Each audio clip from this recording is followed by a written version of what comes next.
Bob was in love. You're like a poet, dude. I just started thinking, you know, Salt Lake ain't that bad. Salt Lake City Punk.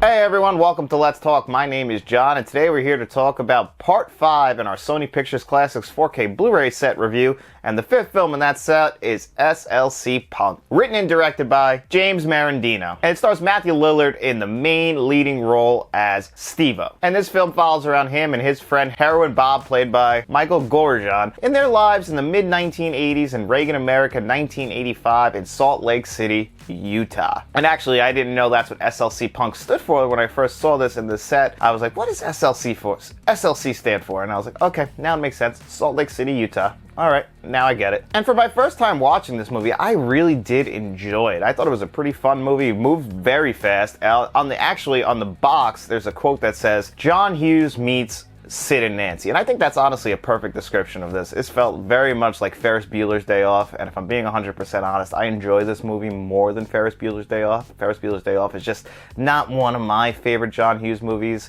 And this movie, I really enjoy the concept of breaking the fourth wall, narrating, telling your story, because this is just really about his day-to-day life. Like, nothing really too big. Like, there's a plot in this movie, but it's really just about the story of what Matthew Lillard's Steve-O's philosophical point of views of the world are. Because he's a very smart man. He's graduated pre-law, so he is very smart, but he doesn't have any ambition. He really believes in not succumbing to the system. He wants to beat the system by having all the knowledge in the world, and that's why he is a very smart person. And his father, played by, in fantastic casting, played by Christopher McDonald, Shooter McGavin himself, and he's perfect in this role because he plays Steve-O's dad, and him and his mother, and Steve-O's parents, they were like flower childs. They were hippies in the 60s, and, you know, Steve-O kind of looks at them as sellouts. Steven, I didn't sell out, son. I bought in. They eventually, you know, even though they fought against the system in the 60s, they are now a part of the system. Steve-O's dad is a very successful lawyer. He lives in a big house. He drives a nice red Porsche. You know, he eventually just succumbed to the system, and this really does frustrate Steve-O. He doesn't understand why somebody would do that. And this movie is just exploring his mindset and how his mindset changes. First, he's totally against the system, and then he starts to realize there are negatives to doing what I'm doing. Well, about being a punk in the 80s, about, unfortunately, you can't beat the system. And that's kind of the main message of this movie is, you know, you can rebel all you want, but at the very end of the day, it's too big to crash. And honestly, I don't know if I agree with that total message of this movie. That was one of the big things I was walking away from. I was like, okay, so, because this is a spoiler for the very end, Matthew Lillard eventually does become, it looks like, at least, you know, he's got the shaved head, he's no longer rocking around with that nice blue spiky hair he had. Eventually, he decides, well, I'm going to become a regular citizen. I'm going to have a good job, live a regular American life. Because unfortunately, Heroin Bob did pass away accidentally. You know, even though his name is Heroin Bob, the guy was afraid of needles. You know, he only did 2 drugs, even though he doesn't consider them drugs, and that's cigarettes and alcohol. He doesn't do anything else, anything that could really, like, fuck with his mind. But he accidentally took some pills for what he thought was a headache, and it turns out to be some real fucked up shit. And he ends up dying. And so Matthew Lillard's character sees the negatives to his life, to this lifestyle, and he would prefer just to, you know, join the system, like use his mind. I guess he's trying to beat the system from inside, which is, I guess, the only way to really do it.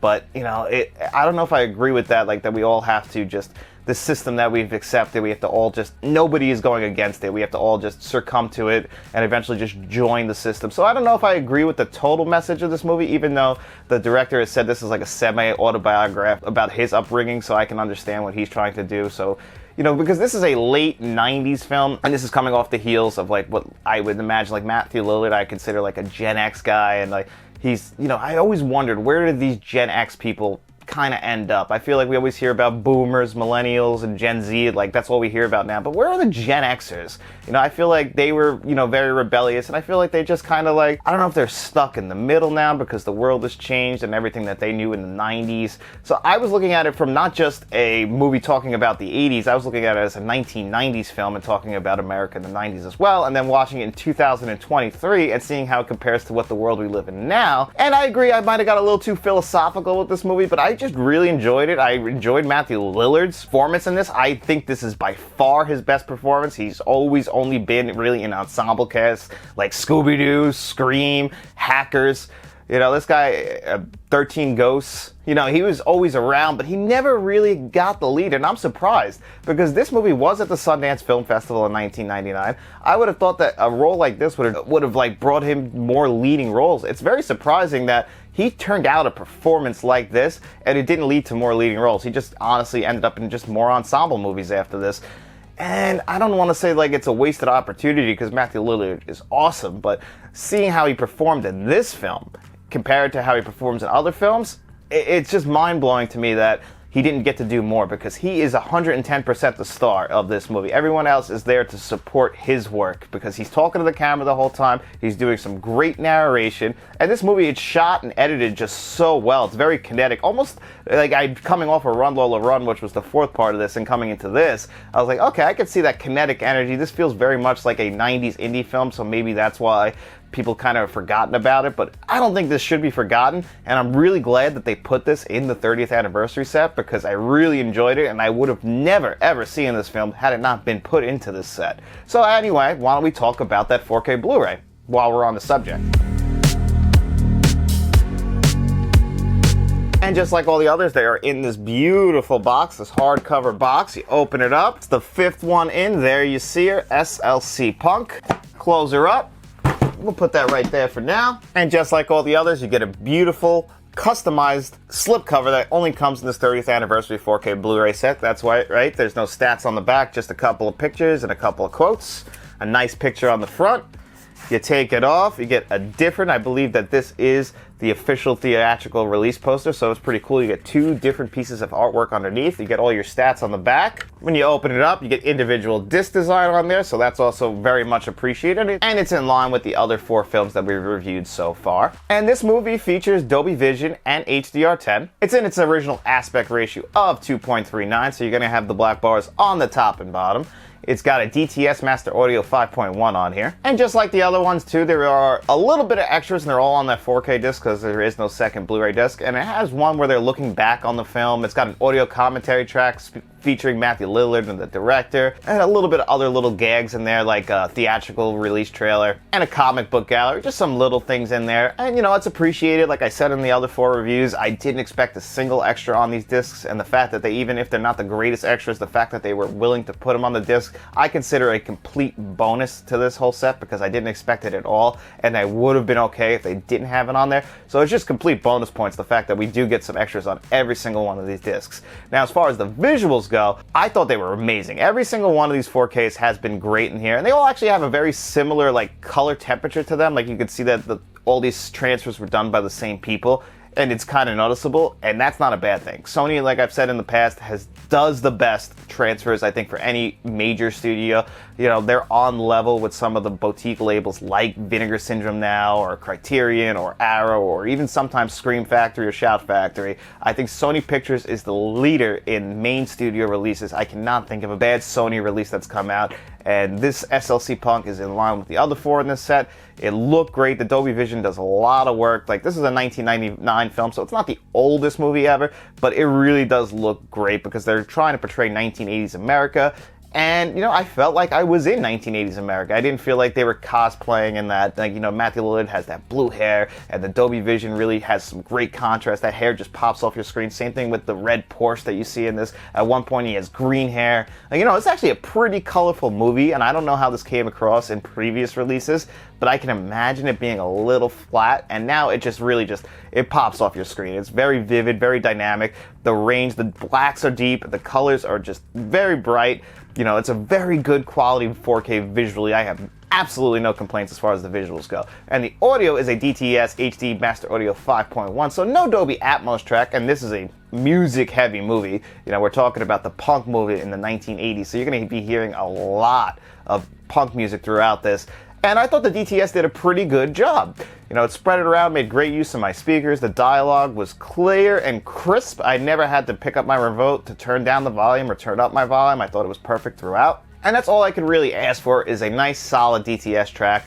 I would have preferred a Dolby Atmos track. Obviously here we love that combination of Dolby Vision and Dolby Atmos, but we didn't get that here, and that is no problem at all. I still think that it was a very good track. I think it did a good job for what they were going for. It's in line with the other audio tracks that are on here, except for the Celluloid Closet, which had a mono track on it. But anyway, what would I give this? If this was individually released separate from this 4K set, I would still give this a really solid 8.5 out of 10. I was pretty impressed with the visual and the audio, and you know, I didn't expect extras, but the fact that they're on there, I'm very happy with. The packaging is great. I enjoyed the movie pretty much. I definitely think that this is something I will revisit again in a couple of years. So I can honestly recommend this film if it ever gets a standalone 4K Blu-ray release. I don't expect this kind of movie to get that, so you'll probably have to always grab it in this Sony Pictures set. And right now we're 5 movies in, and I'm very happy with my purchase. We still got 6 to go, so there's still time for me to either say, hey, this is still great, or, you know, it kind of teeters off towards the end. But we don't know yet. We still got 6 more movies to go, and I haven't watched those yet, and I'm looking forward to diving into that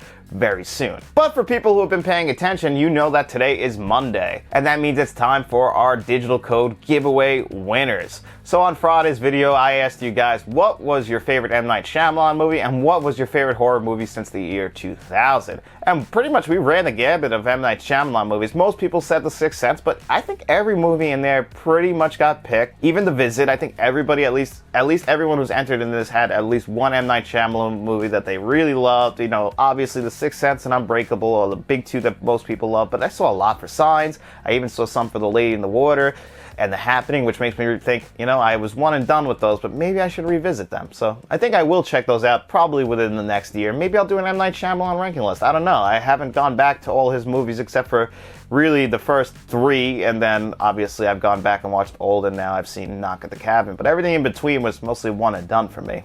And then as far as favorite horror movie since the year 2000, I don't even know if we doubled up on any answers there. I think everybody has their own personal favorite, and that's the beauty of film. We all have taste and things that we like, and you know, 23 years of horror movies, everyone's got a favorite in there.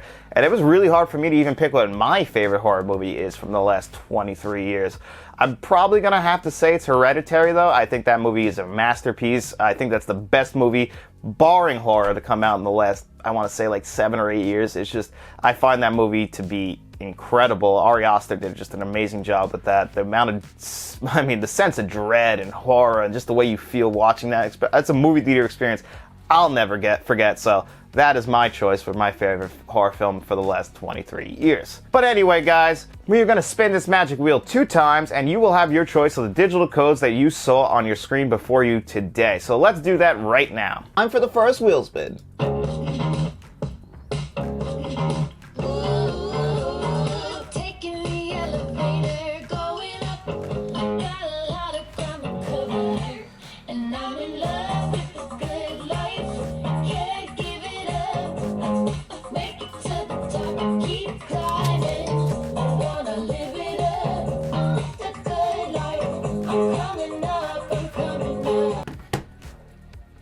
We're going to remove your name, and we're going to do this again.